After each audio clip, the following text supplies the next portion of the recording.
সবাইকে নমস্কার। Welcome to my channel history IQ. ত্রিপুরার ইতিহাস, ত্রিপুরার মাণিক্য রাজবংশের ইতিহাস বা হিস্ট্রি অফ ত্রিপুরা রাজ।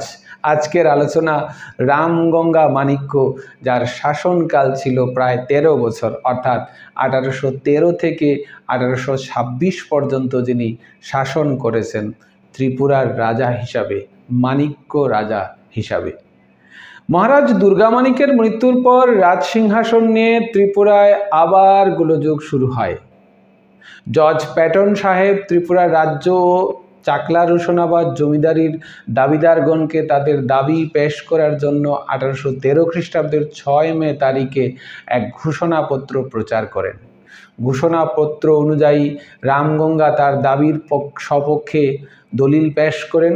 যেহেতু বর্তমান দরখাস্তকারী হচ্ছেন রাজা রাজধর মাণিক্যের জ্যেষ্ঠ পুত্র এবং তার পিতা বড় ঠাকুর পদে উন্নীত করেছিলেন, এবং যেহেতু রাজা দুর্গামাণিক্যের জীবদ্দশায় কাউকেই যুবরাজে অভিষিক্ত করা যায়নি, সুতরাং বর্তমান দরখাস্তকারী ত্রিপুরার রাজা এবং চাকলা রোশনাবাদ জমিদারির প্রশাসক হবার যোগ্য অধিকারী বলে ব্রিটিশ আদালত জানায়।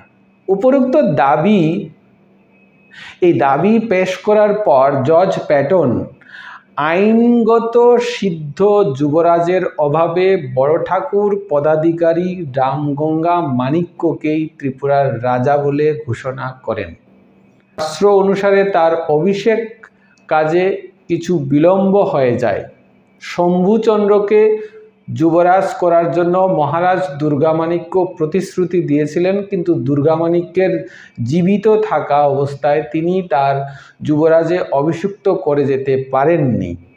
ফলে শম্ভুচন্দ্রের ত্রিপুরার সিংহাসনের দাবি অগ্রাহ্য হয়ে যায়। মোকদ্দমা নিষ্পত্তি হয়ে গেলে ইংরেজ সরকার রামগঙ্গা মাণিক্যকে খিলাত প্রদান করে। 1821 খ্রিস্টাব্দে মহাসমারোহে রামগঙ্গা মাণিক্য এর অভিষেক ক্রিয়া সম্পন্ন হয়। অনুষ্ঠানে ইংরেজ প্রতিনিধি উপস্থিত ছিলেন। রামগঙ্গা মাণিক্য তার কনিষ্ঠ ভ্রাতা কাশীচন্দ্রকে যুবরাজে অভিষিক্ত করেন এবং নিজ পুত্র কৃষ্ণ কিশোরকে বড় ঠাকুর পদে নিযুক্ত করেন। আদালতের বিচারে অকৃতকার্য হয়ে শম্ভু ঠাকুর অন্য উপায়ে ত্রিপুরার সিংহাসন দখল করার জন্য সচেষ্ট হন।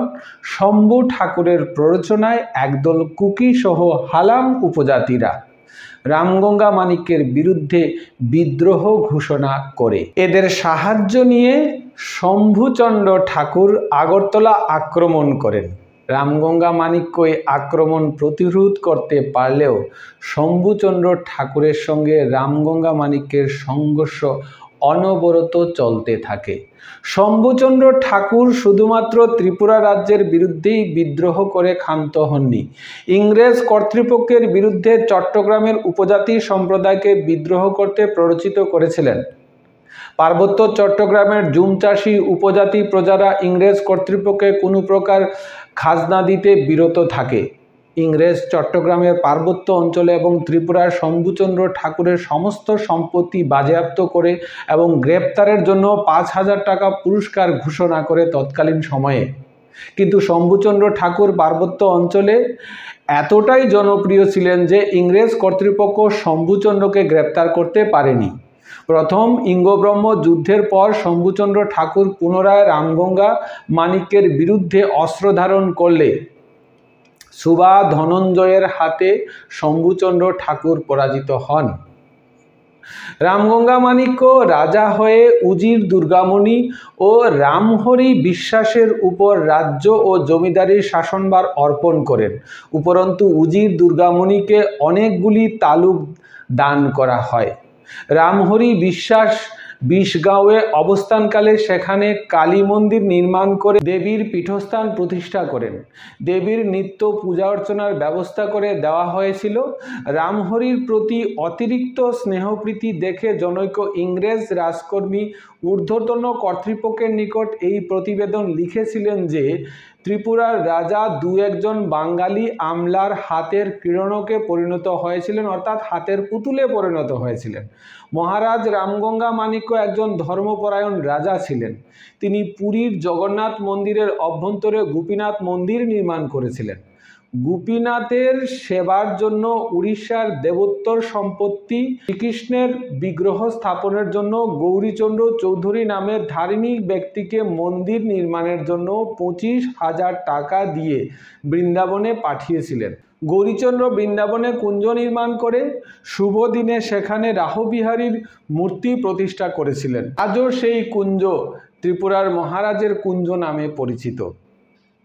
মুগরা গ্রামের সন্নিকটে একটি বিশাল দিঘি খনন করেছিলেন। দিঘির নাম গঙ্গাসাগর। তিনি নিজ পুত্র গুরু ও গুরুপত্নীর নামানুসারে ভুবনমোহন ও কিশোরী দেবীর মূর্তি নির্মাণ করে আগরতলায় স্থাপন করেছিলেন। অবশেষে 1826 খ্রিস্টাব্দের 14 নভেম্বর ধর্মপরায়ণ রাজার মৃত্যু হয়। এই ছিল রামগঙ্গা মাণিক্যের রাজত্বকাল সম্পর্কে সংক্ষিপ্ত আলোচনা। ভিডিওটা ভালো লাগলে অবশ্যই লাইক করবেন, শেয়ার করবেন, আর চ্যানেলে নতুন হলে অবশ্যই চ্যানেলটাকে সাবস্ক্রাইব করবেন। ত্রিপুরা সম্পর্কিত বিভিন্ন ইতিহাস জানতে ত্রিপুরার ইতিহাস এই প্লেলিস্টে গিয়ে ক্লিক করে সবগুলি ভিডিও দেখবেন। আর আপনাদের ভালো লাগলে আমার পরিশ্রম সার্থক হবে। জয় হিন্দ, বন্দে মাতরম। নমস্কার, সবাই ভালো থাকবেন।